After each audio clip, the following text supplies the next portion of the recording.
ఓం శ్రీ గురుభ్యో నమ. హరి ఓం. ఈ స్క్రీన్ మీద చూపబడిది శత్రు రక్తం తాగే కాళికామాతాదేవి మంత్రము.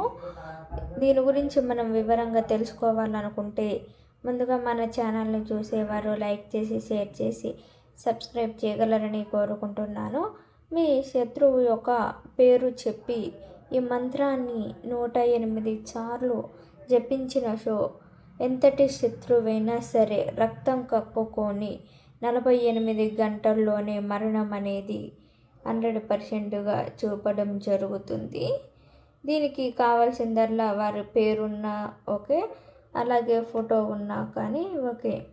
మీరు రాజకీయ సమస్యల్లో కానీ ఇంకా బిజినెస్ వ్యాపారం ఇలా ఎవరైనా మోసం చేసినట్లయితే వారిపైన ఈ విధంగా మీరు కక్ష తీసుకుంటే చాలు, ఫలితం గ్యారంటీ.